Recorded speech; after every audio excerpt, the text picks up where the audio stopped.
At 2 o'clock, and we're on the road about 2:45. We get down here about 5:30. And the product is ours 100%. He's the beekeeper, I'm the candle maker. Cool. And he's been in business for, well, he'll be 70 next month. So he's been in business since he's been a kid.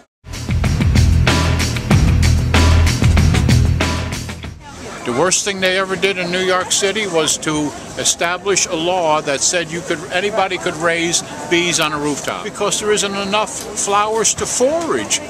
If every rooftop has bees on it, where are they going to make the honey from? And what's happening in the markets, robbing frenzies. This guy in the Penske truck called me over to his truck last year, and he says, there's something going on over here.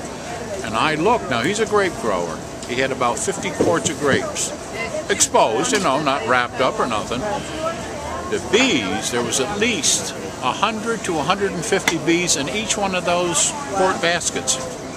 The people were afraid to even touch them. Now, what's going to happen is it's going to become so bad they're going to have to close markets down. And of course, these people want to do everything organic and green peace and green stuff. They don't know how to handle. I wouldn't say they haven't got the slightest clue how to handle mites. Mites. How to medicate bees for mites and so on. The natural way, but you still got to medicate them. Right. You can't just leave bees alone to forage on their own. They're going to die off.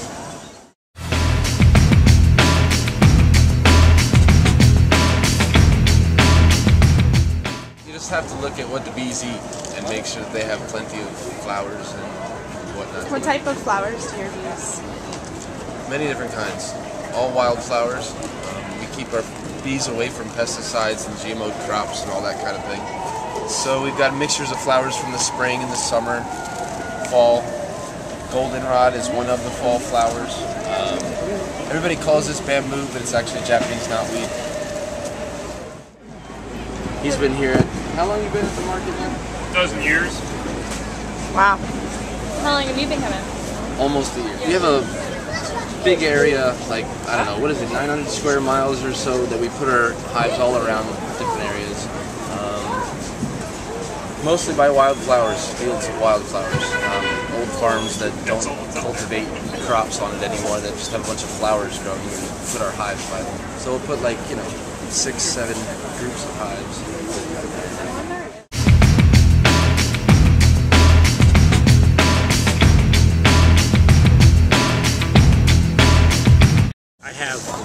One hive on most rooftops. I try to do no more than 2 on a roof because you're kind of going to overcrowd the area and you could exhaust nectar sources.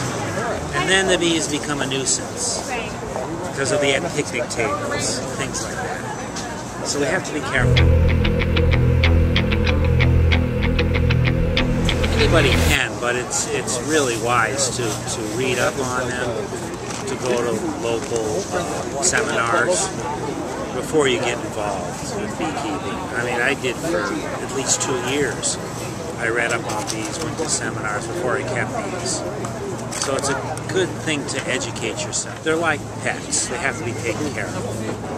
And sometimes on a weekly basis. You can't just put a hive in and walk away from it. Totally. You have to take care of it. You have to make sure that you give it plenty of room so they don't squat.